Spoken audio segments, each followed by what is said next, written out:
We work hard so you can get hard. That's a lot. I'm sure that was consensual. It was fucking Carl! We're gonna go into our first topic, best fit for John Collins, who's a hot trade candidate.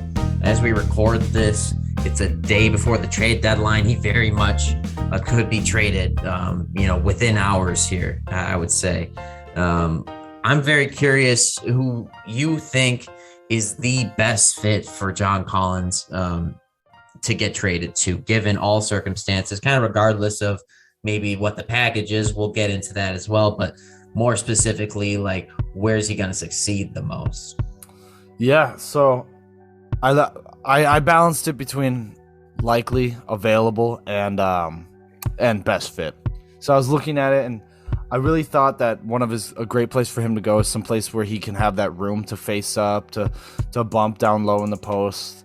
And obviously with a center like Clint Capella, that really limits your area. And I thought his best fit would be the Pacers. Now, and I have a trade for it. It's a 3-way trade. But let me talk about it. So the Hawks, we'll go right to the Hawks are getting Malcolm Brogdon and Miles Turner.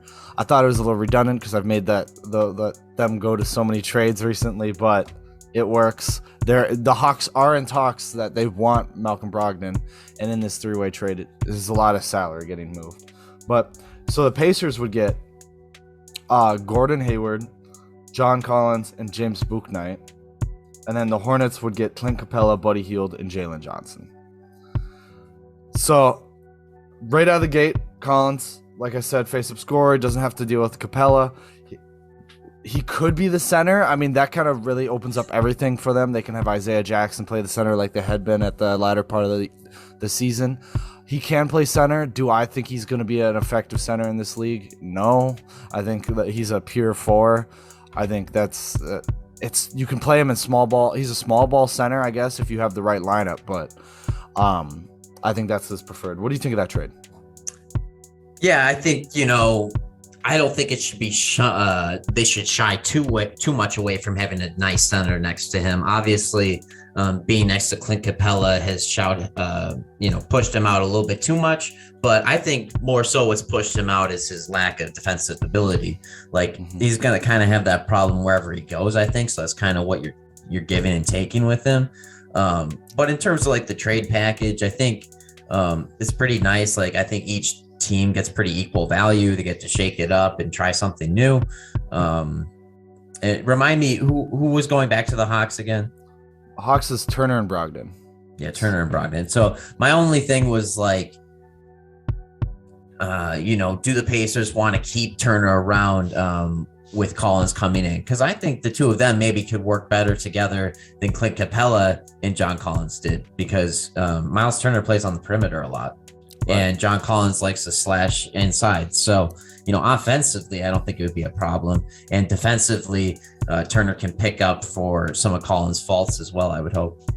Right. Yeah. And even with just Capella leaving as a whole, there's a pretty big hole in the rebounding, in which that's kind of really what they needed help with, is that rebounding. So, like, Turner coming in, it doesn't help that, but the Brogdon point is, like, they've been interested and they want a secondary all-star type point guard next guard, just not point guard next to Trae Young, so he doesn't have to do everything, or in case he can't get it going, he can get someone else to. It's pretty much just him alone on Trae alone on the island running this offense, which granted does a great job, but they really think that can excel them. And Hornets get that center they've been needing for years and years and years. They thought it was Bismack a long time ago. Now that they thought it was Harrell, now he's going to prison. And they get Buddy Hield.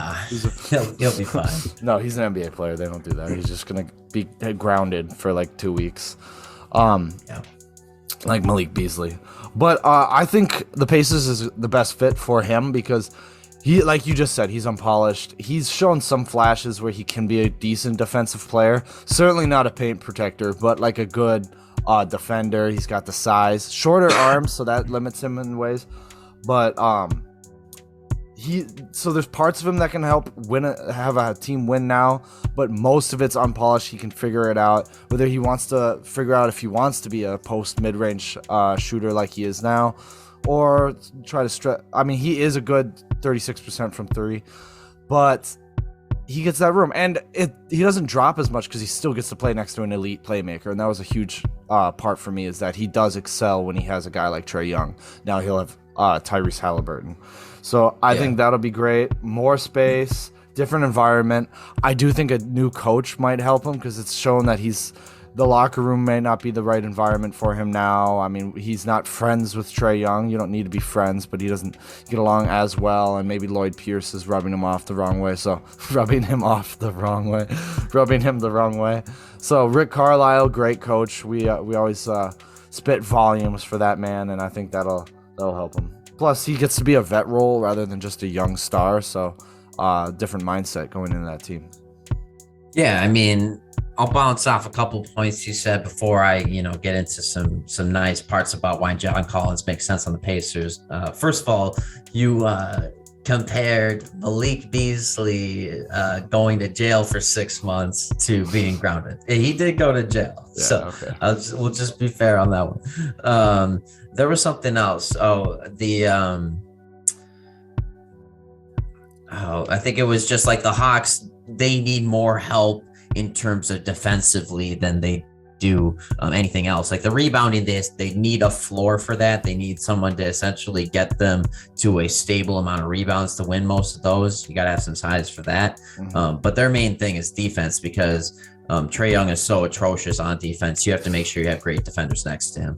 Like, it's more valuable than having great offense around him. Like, you can get a great guard like Malcolm Brogdon, like that's definitely desired, but you don't need someone better than Malcolm Brogdon. Like, he would be plenty great at that position. Yeah. He certainly helps out on the perimeter too, defense. Yeah. And in terms of having a good defender, like that shores up like two positions for their starting lineup. But yeah, I'm gonna get into John Collins. I mean, defensively, like I said, he's pretty limited, but offensively, surprisingly, is a really solid player. I think he's been tailing off a little bit in opportunities lately, just because they've had an abundance of talent there. But career 37.5% three-point shooter on like 3 or so attempts lately. So that's pretty, I like to see that. Just this last playoffs, though, in the series against the Heat, he averaged 9.4 points. So, we're going to have to see a bit more of that if we're going to, expect him to be a great player for any team. And then with Indiana, I think, definitely makes sense with Halliburton, but I'm not sure if like trading Turner makes the most sense if you're bringing in Collins, just because like I feel like bringing in Collins is like a win now move, right? Yeah. Feels weird to get rid of talent. I don't think it's getting rid of Collins is a win now, or the Pacers. No, I'm saying like if you're the Pacers, you're bringing in Collins, that's a win now move. Like if you get rid of Turner and you're just getting like picks back, that's not a win now move. So that doesn't really line up to me. I don't see it as much as a win now. I do think it's more of like when the Pistons signed Jerry Grant, they're just like, he's talent. We want to accumulate talent. Because I don't think like I said, like there's parts of his game that can help a team win now, but for the most part, a lot of it's unpolished. And I think he's going to get the room to grow into the player he wants to be, rather than a team that's already pushing for the finals. He needs more time, and I think this team can give him that time.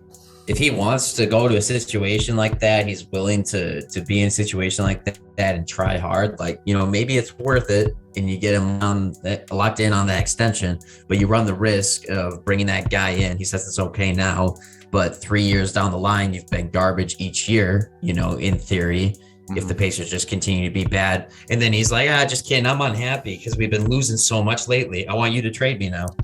Yeah. I mean, we talked about the Pacers might be the team to surprise everyone and make the play-in this year. So it's certainly possible the Pacers, especially his addition, would start him moving in that direction, and they have the 6th pick. So it all depends on their moves. I mean, if they keep that 6th pick and bring him in, like that would be a win now move for sure. For sure. I think like playoffs is definitely a consideration. Yeah. Oh yeah, definitely.